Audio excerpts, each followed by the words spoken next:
PDD UKTPT itu pernyataan diri dari dosen. Tentang apa? Kontribusi dosen yang bersangkutan dalam pelaksanaan dan pengembangan Dharma perguruan tinggi, itu PDD UKTPT gitu ya. Sekarang disimpulkan mulai tahun 2021 bahwa sesuai dengan semangat Kampus Merdeka, bahwa dosen diberikan juga kebebasan kemerdekaan ya untuk dia mengikuti passionnya, karena tiap dosen itu tidak melulu tiga-tiganya itu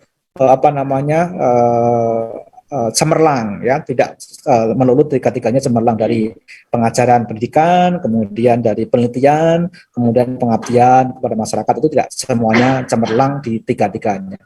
Nah, oleh sebab itu, sesuai dengan semangat Kampus Merdeka, maka DYS perlu untuk membuat mission statement.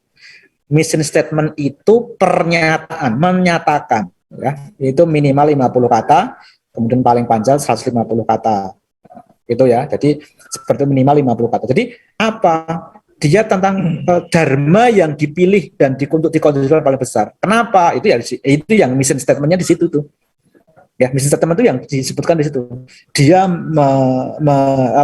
mendarmakan, pengen kontribusi passionnya di dharma ke apa gitu ya. Kemudian bagaimana cara mencapainya dan mengapa memilih itu. Itu yang harus dituliskan dalam mission statement ya. Sekali lagi, kata kuncinya adalah passion ya, passion dari Bapak Ibu semuanya di sana.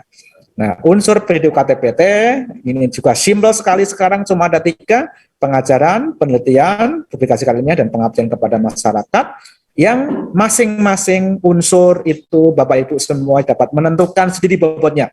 Ini Bapak Ibu merdeka, betul-betul merdeka ya. Kalau zaman dulu itu setiap unsur itu kan bobotnya dibuat sama rata, sama rasa gitu. Sekarang tidak. Bapak Ibu dapat membuat bobot untuk masing-masing unsur di mana. Bapak Ibu bisa menilai Bapak Ibu kuat di mana. Apakah di pengajaran, apakah di publikasi, penelitian dan publikasi, atau pengabdian kepada masyarakat. Yang paling minimal itu bobotnya 10%. Jadi 10 misalnya 10 di pengajaran, karena memang mungkin tidak terlalu passionnya di situ misalnya. Kemudian penelitiannya dia bagus, publikasinya banyak, dia bisa 70%. Saat 10, 70 misalnya, 20 untuk pengabdian. Atau dibuat rata-rata 30, 40 boleh ya. Atau mungkin yang 70 pengajaran, 10 penelitian gitu, 20 pengabdian juga boleh. Ya, itu tergantung dari passion. Nanti akan dibaca oleh asesor nih. Dari mission statement itu apakah sesuai nggak dengan bobotnya. Nah, kalau ini nggak nyambung, ya lucu. Bapak Ibu mission statement-nya ingin menjadi berkarya, mengabdikan diri banyak di pengajaran, pendidikan pengajaran. Tapi di situ ternyata memilih unsurnya hanya 10%, yang lainnya adalah yang banyak di publikasi. Enggak match seperti itu. Akan dilihat oleh para asesor seperti itu.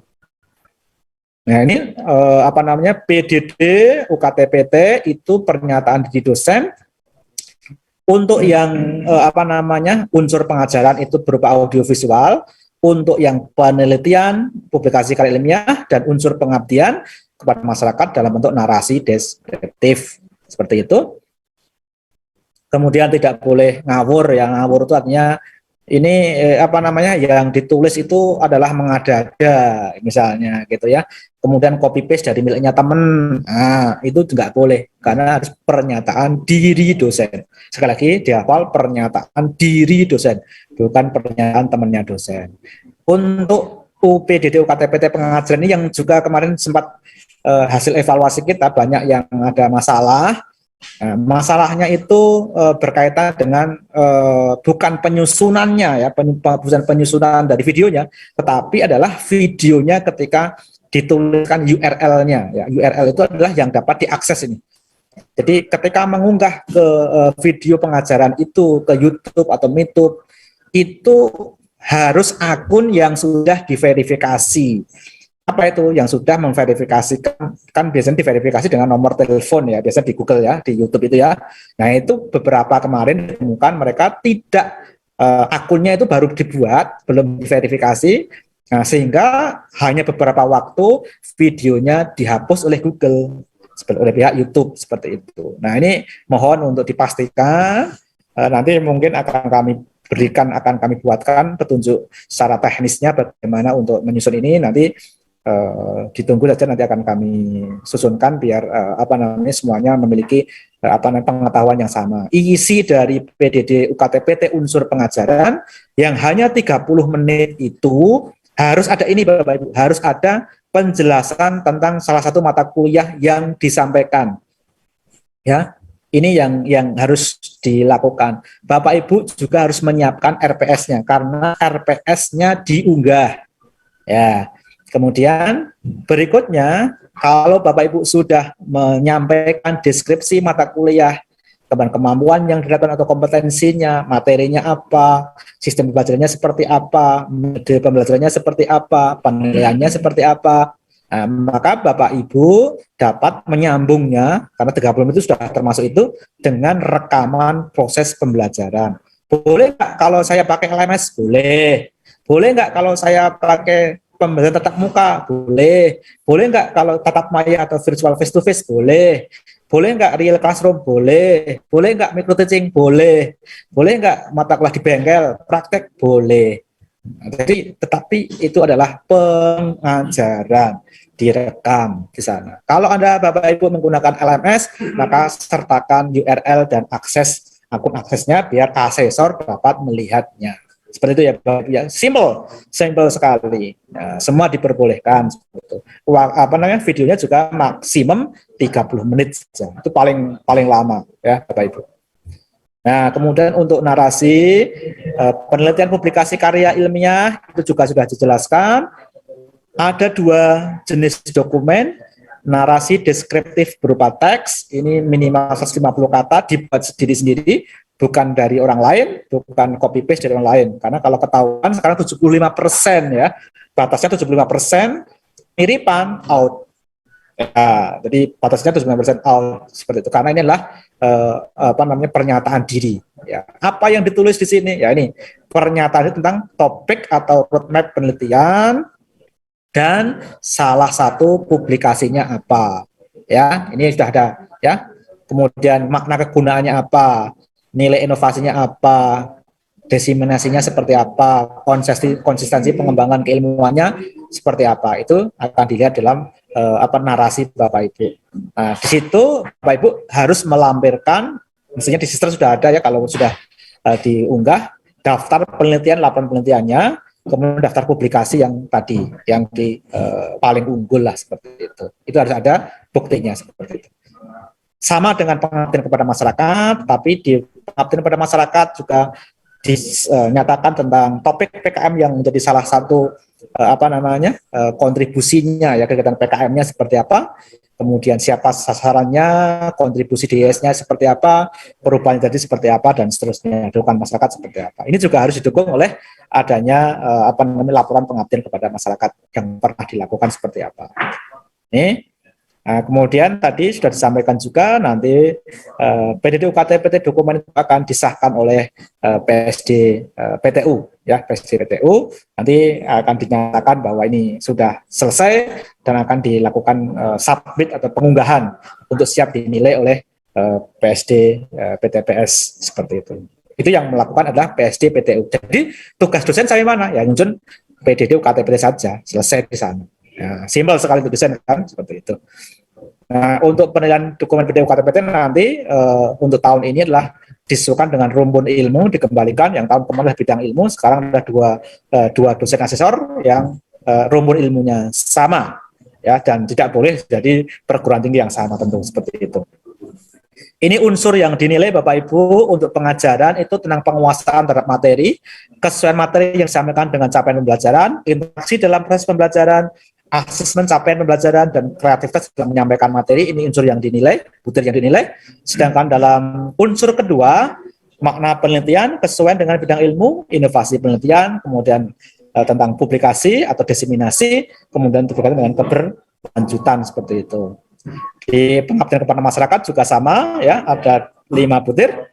Makna PKM yang dilakukan, tingkat ketercapaian dan dampaknya, kemudian kemampuan kerjasama atau dukungan masyarakat, konsistensi sesuai dengan bidang keilmuan, dan kontribusi dalam kegiatan pengabdian kepada masyarakat seperti apa. Nah, ini yang penting kontribusinya dalam pengabdian kepada masyarakat seperti itu.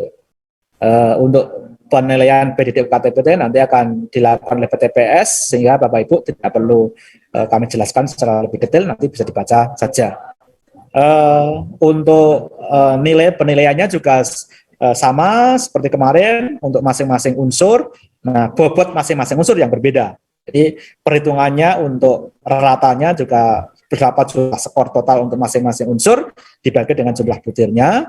Kemudian dari nilai itu kemudian akan dihitung nilai NAX atau nilai masing-masing asesor ya dari bobot unsur yang Bapak Ibu tuliskan, yang Bapak Ibu pilih untuk pengajaran, untuk LITKI, penelitian karya ilmiah, publikasi ilmiah, dan PKM, itu semuanya akan dibobot sesuai dengan yang Bapak Ibu tentukan, akan menjadi nilai masing-masing asesor di situ. Nah, nilai asesor itu akan lulus kalau masing-masing asesor itu lebih besar dari 4, lebih besar ya, bukan sama dengan, tapi lebih besar dari 4 ya. Kemudian tahun ini tidak ada lagi split split scoring, tidak ada lagi split scoring. Jadi kalau ada split decision dari PTPS, maka tugasnya dari PTPS seperti itu. Nilai PDD UKT-PT-nya, NPDD-nya itu adalah rata dari nilai 2 asesor itu. Nah, kemudian lulus kalau dua-duanya lulus.